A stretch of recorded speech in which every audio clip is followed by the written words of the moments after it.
O Senhor esteja convosco. Ele está no meio de nós. Proclamação do Evangelho de Jesus Cristo segundo Mateus. Glória a vós, Senhor.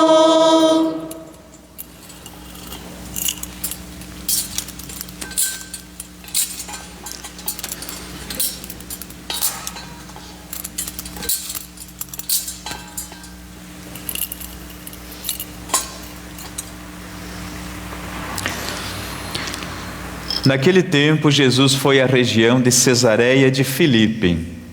E ali perguntou a seus discípulos: quem dizem os homens ser o Filho do Homem?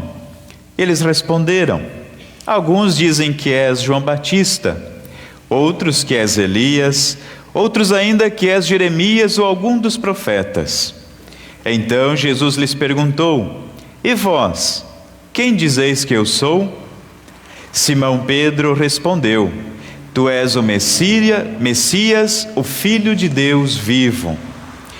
Respondendo, Jesus lhe disse: feliz és tu, Simão, filho de Jonas, porque não foi um ser humano que te revelou isso, mas o meu Pai que está nos céus. Por isso eu te digo que tu és Pedro, e sobre esta pedra construirei a minha igreja, e o poder do inferno nunca poderá vencê-la. Eu te darei as chaves do reino dos céus. Tudo que tu ligares na terra será ligado nos céus. Tudo que tu desligares na terra será desligado também nos céus. Palavra da salvação. Glória a vós, Senhor. Caríssimos irmãos e irmãs, queridos familiares que celebram sétimo dia, então nós, queridos familiares também, nosso irmão que será batizado, querida comunidade, a você que nos acompanha também pelo Facebook, pela rádio. Então hoje nós celebramos o dia de São Pedro e São Paulo. A igreja celebra esses dois nomes juntos, porque a importância deles para a igreja é tida como duas colunas da igreja. A gente sabe que coluna é aquilo que sustenta, né? São Pedro e São Paulo, os dois, a fundação da igreja, o início da igreja, deve-se muito à vocação desses dois homens. Homens tão diferentes um do outro. E aí nessa diferença deles mostra que Deus conta com todos nós também. Ele não escolheu pessoas perfeitas. O Evangelho, se nós olharmos a Bíblia, toda ela na verdade, não é uma história de heróis. É uma história de seres humanos que tinham riquezas espirituais, que tinham fé, mas também tinham fraquezas. Olhemos para essas duas colunas da nossa igreja. O próprio fato de lembrarmos de Pedro, por exemplo. Pedro era um homem que passou a vida toda dele praticamente, até conhecer Jesus. Ele nunca imaginava que ele ia conhecer, ia pisar fora de Israel. A vida dele o que era? Pescar, ali tirar rede, colocar rede, trabalhar ali naquele trabalho braçal, suas mãos cheias de calo, o sustento que ele tirava era daquilo ali, era a única coisa que ele sabia fazer. Era filho também de alguém que era da pesca, neto de alguém que era daquela realidade, ou seja, esse era o mundo dele. Ele não saiu muito longe do mar da Galileia, que na verdade é um grande lago. Poucas vezes ele foi até Jerusalém, porque todo judeu tinha que ir uma vez por ano. Tirando isso, a vida dele estava ali, em Cafarnaum, naquelas pequenas cidades em volta. E essa era a vida de Pedro. Um homem que provavelmente era semi-analfabeto, um homem que tinha muita simplicidade, como eu já falei, mas ao mesmo tempo um homem de fibra, fé. Um homem que via também além, porque ele tinha também essa intuição da própria natureza. Deus deu isso a ele. Um homem que tinha experiência, era vivido. Por isso que muitas vezes ele percebeu coisas que os outros talvez não tinham percebido. Esse era Pedro, um homem humilde, pobre, muitas vezes cascadura, né? Se a gente olhar bem o evangelho, vai ver que de vez em quando ele era meio durão, porém era um homem que tinha um coração mole, né? Cascadura, mas de coração mole. Ou seja, alguém que sabia voltar atrás. Olha só, ele era cascadura, mas não era teimoso. Ou seja, ele errou, mas voltou atrás. Qual a diferença de Pedro e Judas? Judas, depois que ele errou, que traiu Jesus, ele fechou-se em si e não voltou atrás. Sei lá, a gente nem sabe por quê. Por orgulho, talvez, não sei, ou por... enfim, não voltou atrás. Pedro errou, e errou feio, traiu Jesus. Lembremos, 3 vezes, outras vezes também ele tenha negado Jesus, que nós não sabemos. Mas ele voltou atrás. Ele sabia, ele conhecia o coração de Jesus.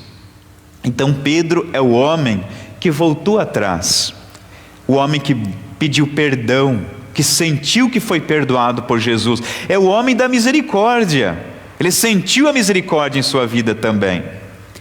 Mas é esse homem simples, que Jesus escolheu ele, não só por esse motivo do evangelho que nós ouvimos hoje, mas por outras qualidades que ele tinha também. Jesus não viu só um homem cheio de falhas, um homem que errou, mas ele viu o potencial que aquele homem tinha para coordenar mais tarde a igreja. Coordenar mais tarde a igreja. E aí nós vemos também quem? Paulo. Pedro conheceu Jesus, conheceu historicamente, quando eles tiveram a pesca milagrosa, quando tiraram aquela rede, estourando lá, arrebentando de peixes, Jesus estava ali junto. Ou seja, os momentos da vida de Jesus, desde o primeiro milagre, lá estava nas bodas de Caná, Pedro sempre esteve e muito próximo de Jesus. Agora Paulo não. Paulo é totalmente diferente. Paulo, quando Jesus estava fazendo sua vida pública, quando ele estava pregando, trazendo o reino de Deus a esta terra, quando ele andava em Israel, Paulo onde estava? Ele também era judeu. Nem estava provavelmente em Israel. Paulo era um homem que vivia, podemos dizer até numa bolha, né? Ele estava estudando. Era um homem que tinha muito estudo, um homem que estava se formando. Podemos dizer assim que essa palavra não existia na época, né? Mas podemos dizer que era um homem que tinha todo o conhecimento universitário que poderia existir na época. Um homem com as ciências, com o conhecimento teológico das religiões, um homem que tinha também títulos militares, políticos. Era um homem que, usando um termo de hoje, seria todo o filho que toda mãe queria ter, com certeza. Inteligente, um homem que era rico, um homem que tinha um futuro brilhante. Ele tinha título de cidadania romana. Isso não era pouco, tá? Título de cidadão romano, querido irmão, não era quem morava na cidade de Roma. Título de cidadania romana era um privilégio dado para amigos do imperador. Era só pessoas muito próximas que tinham esse título, pessoas muito ricas. E esse título de cidadania romana, Paulo não vivia em Roma, mas lá em Israel ele tinha esse título. Esse título te dava salvo-conduto em qualquer lugar. Você podia entrar num país, entrar no outro, e ninguém ia te revistar, porque você era cidadão romano. Outra coisa, nenhum juiz na face da terra podia te condenar. Por quê? Só uma pessoa no mundo inteiro podia te julgar e te condenar. Uma pessoa só. Quem? O imperador de Roma. Já pensou? Só uma pessoa na face da terra, o homem mais poderoso do mundo, poderia te julgar. Nem um juiz, nem uma pessoa na face da terra, por maior que fosse o teu crime.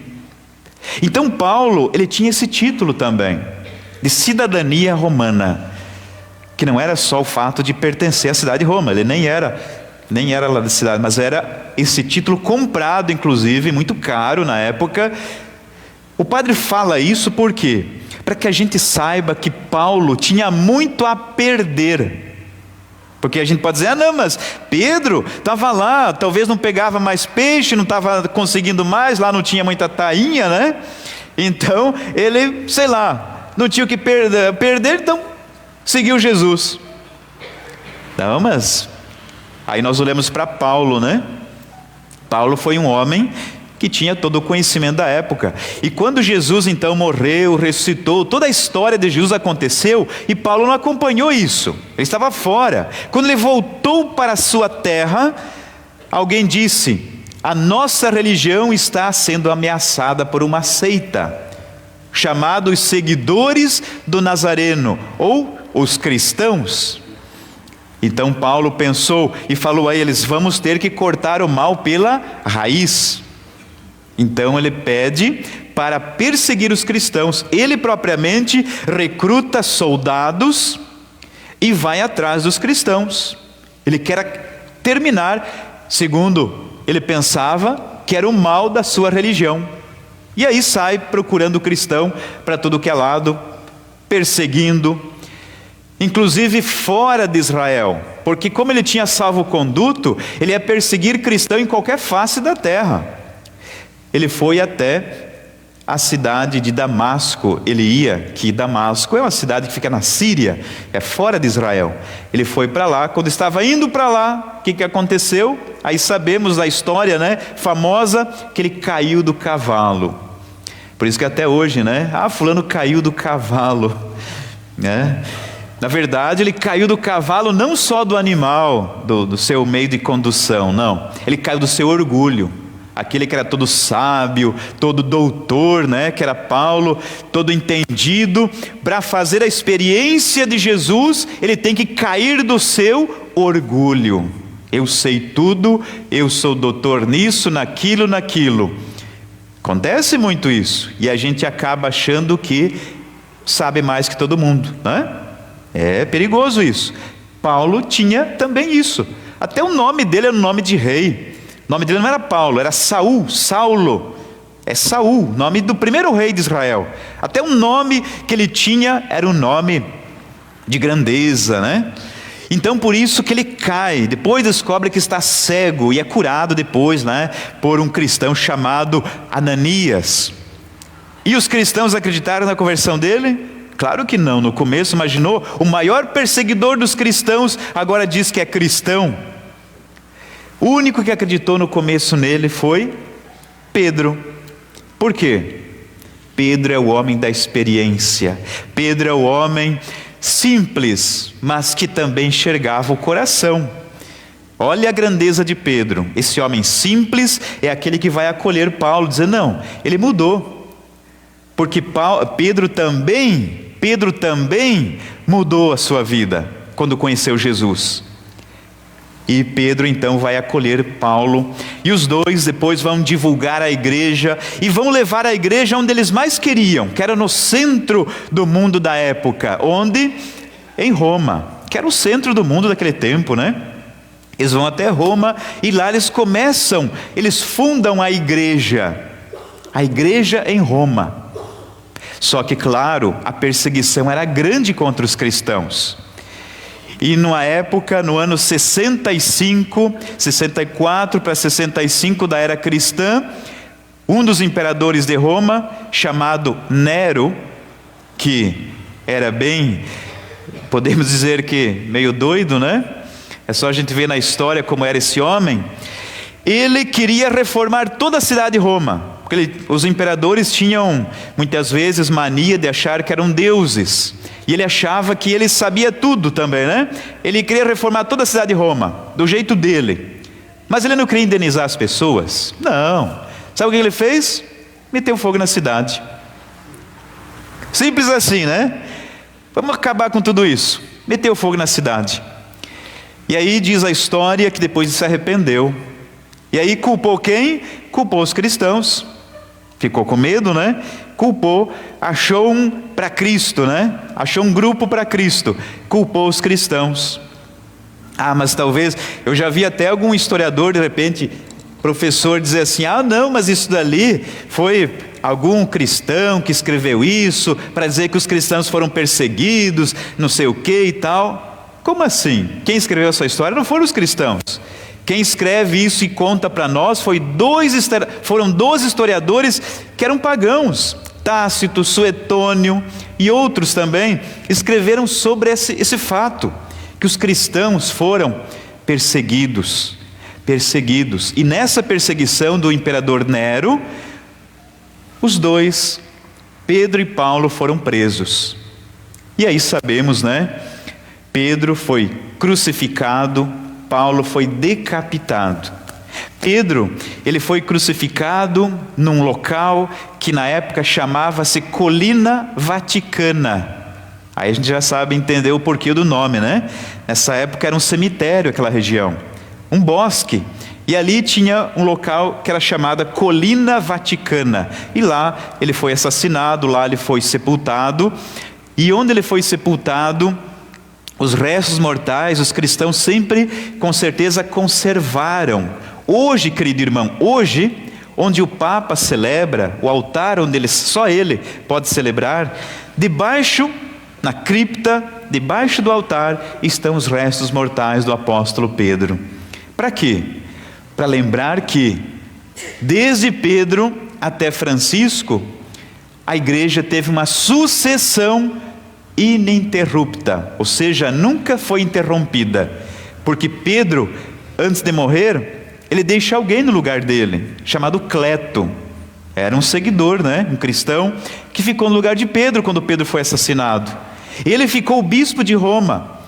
Quando esse Cleto morreu, antes disso, ficou alguém no lugar dele, Clemente. Quando Clemente morreu, ficou Silvestre.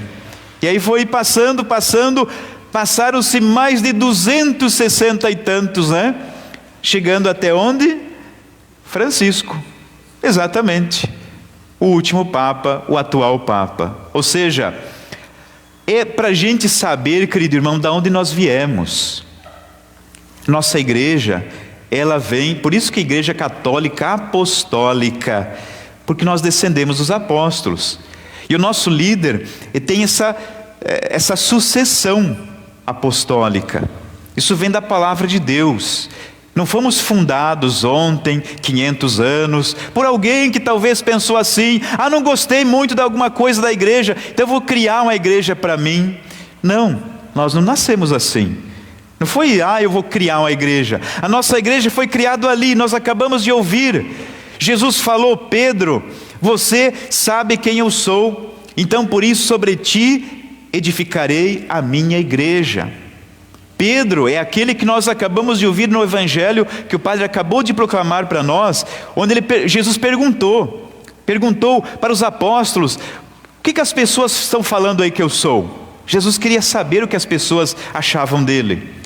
Falaram várias coisas, é um filósofo, é um curandeiro, é um profeta, é não sei o quê. E Jesus falou, mas e vocês? Vocês que andam comigo, o que vocês dizem que eu sou? E o Pedrinho, né?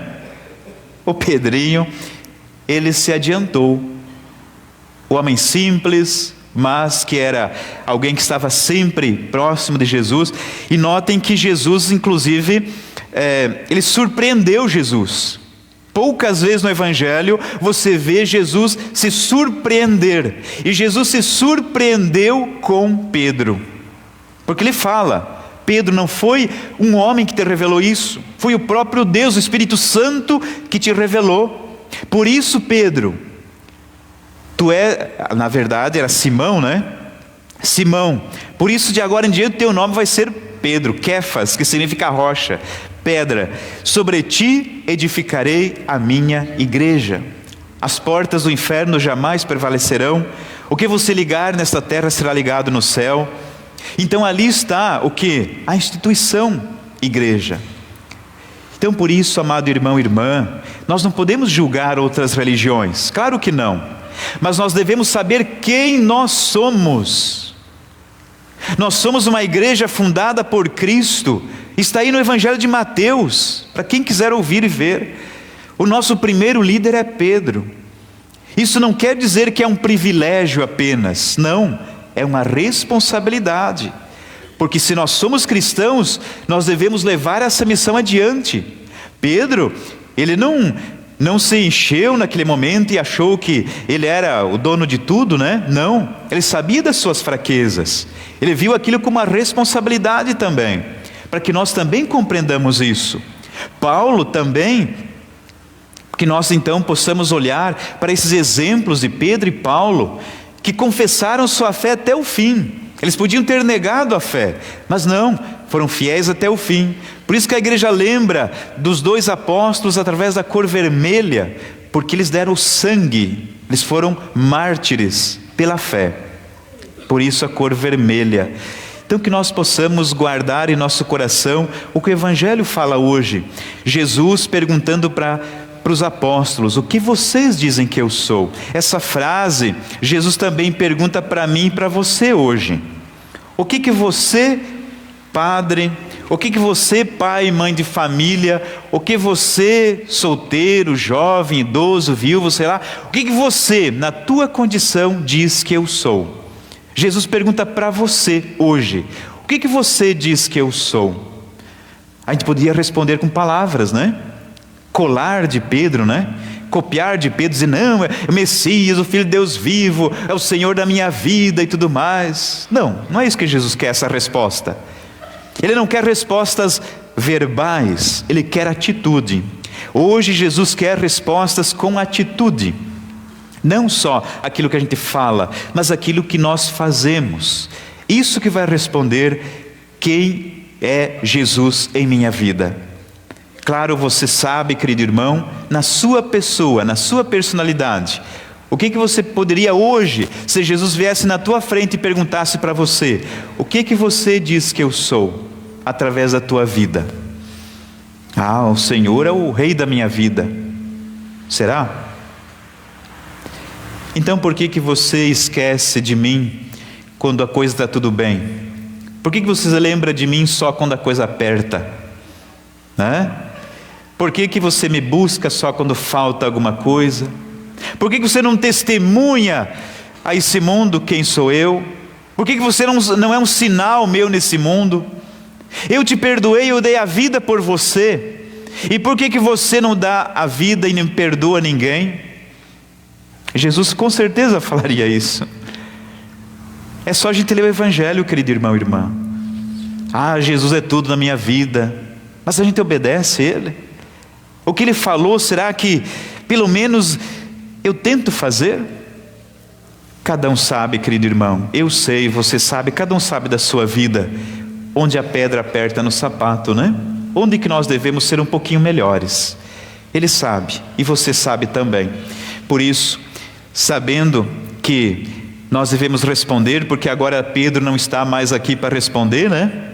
É você e sou eu que responderemos para ele, que a gente possa então saber responder com atitude. E hoje nós temos a grande alegria de receber na nossa igreja, na família de Cristo, o nosso irmão Sanley Ferreira de Souza Júnior. Nós o acolheremos e com certeza nós queremos também pedir para que toda a comunidade possa dar testemunho, porque simplesmente o batismo não é um ato mágico, um ato simplesmente um ritual, né? O batismo é a acolhida dos filhos de Deus. Então por isso, com toda a igreja que somos, queremos estar junto com você, Sanley, juntamente com padrinhos, familiares, pessoas que fazem parte da tua vida, e te acolher hoje. Sabemos que a igreja que Jesus fundou há tanto tempo atrás é uma igreja feita de carne e osso. Não somos perfeitos, começando por mim. Nós temos falhas, todos nós temos. Mas isso não justifica o pecado. Não é para justificar que a gente tem que ser uma pessoa que erra, mas para a gente saber que a gente está num caminho de aperfeiçoamento. O Senhor nos conhece, e cada um de nós hoje é convidado a ser como Pedro, saber voltar atrás. porque Pedro voltou atrás depois que ele errou. Será que eu teria esta humildade? Judas não teve, Pedro teve. Judas morreu de vergonha, ou de alguma outra situação, não sei, a gente não pode julgar, não sabemos, né, o que passou no coração dele, mas sabemos o que passou no coração de Pedro, um homem que conhecia Jesus. Conhecemos Jesus em nossa vida? Cada um sabe responder. Então por isso agora eu peço para que venha aqui próximo o Stanley, juntamente de sua madrinha, e com certeza nós queremos, querido irmão e irmã, acompanhar esse momento, porque na verdade o batismo é o ingresso na família de Cristo. Pode chegar mais próximo, isto.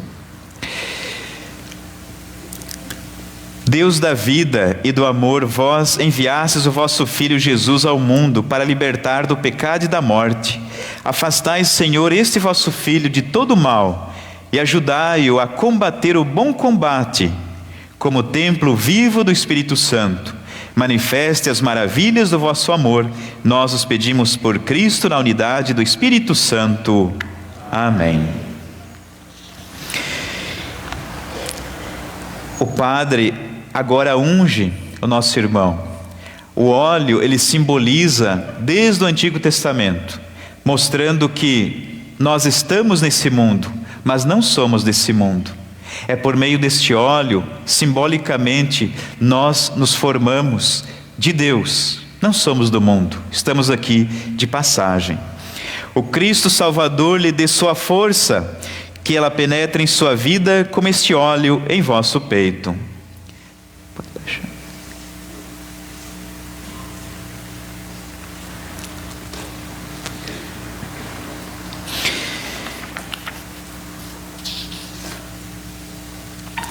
Nesse momento, eu peço que todos nós fiquemos em pé, porque nós, juntamente com a madrinha, juntamente com o Stanley e também com todos que estão aqui, nós vamos renunciar tudo aquilo que não é bom. Nesse momento é o momento em que nós renunciamos. Por isso o Padre pergunta, e a gente responde em primeira pessoa, né? Renuncio. Eu peço à madrinha, ao nosso irmão que está sendo batizado, Stanley, e a toda a comunidade. Para viver na liberdade dos filhos de Deus, vocês renunciam ao pecado? Renuncio. Para viver como irmãos, vocês renunciam a tudo que causa desunião? Renuncio. Para seguir Jesus Cristo, você renuncia ao demônio, autor e princípio do pecado? Renuncio. Esta última renúncia já diz tudo, né? Renunciamos ao demônio. Nós não somos filhos do mal, ninguém nasceu para dar errado, querido irmão e irmã. Nós somos filhos de Deus. É por isso, é nessa igreja, nessa fé que nós acreditamos. Por isso agora eu pergunto e nós respondemos creio, porque nós acreditamos nesse Deus que hoje será batizado nosso irmão. Você crê em Deus Pai Todo-Poderoso, Criador do céu e da terra? Creio. Você crê em Jesus Cristo, seu único Filho, nosso Senhor, que nasceu da Virgem Maria, padeceu, foi sepultado, ressuscitou dos mortos e subiu ao céu? Você crê no Espírito Santo, na Santa Igreja Católica, na comunhão dos santos, na remissão dos pecados, na ressurreição dos mortos e na vida eterna? Creio. Essa é a nossa fé que da igreja recebemos, sinceramente professamos, razão da nossa fé em Cristo Jesus. Nesse momento então, eu peço para que ele chegue aqui mais próximo. A madrinha pode colocar a mão sobre o ombro dele, né? Pode baixar a cabeça. Então agora, a comunidade também pode estender a mão, né? Como um gesto de acolhida. Todos nós acolhemos mais o irmão à nossa igreja.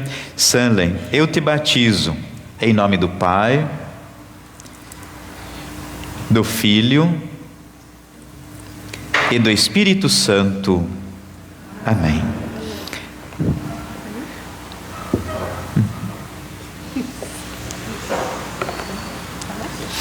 Seja bem-vindo, Stanley.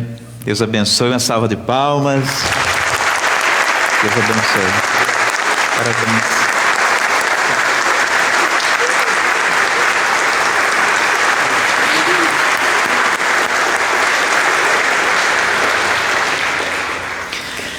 Stanley e querida comunidade, agora tem o momento em que a madrinha acende a vela no círio pascal. É uma vela, uma luzinha tão frágil, né? Qualquer soprinho apaga. Ela simboliza a nossa fé. Os ventos desse mundo podem apagar a nossa fé, mas nós queremos conservar, cuidar. Nós devemos cuidar a nossa fé para que ela não se apague. Por isso, nesse gesto, acompanhemos, intercedemos em nossa oração também. A nós descei divina luz, a nós descei divina luz, em nossas almas acender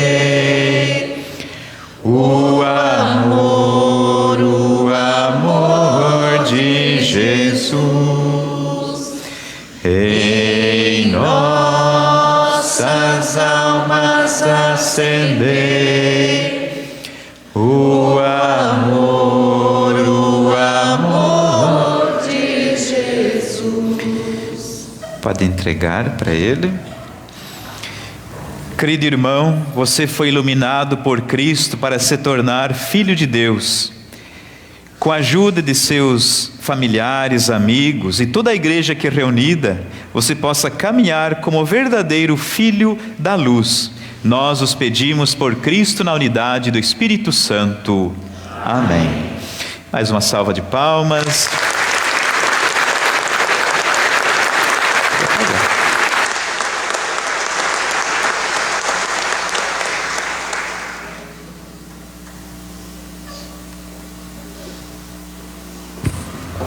Então agora, levando nossos pedidos, nossas preces, após cada invocação nós dizemos: Senhor, escutai a nossa prece. Senhor,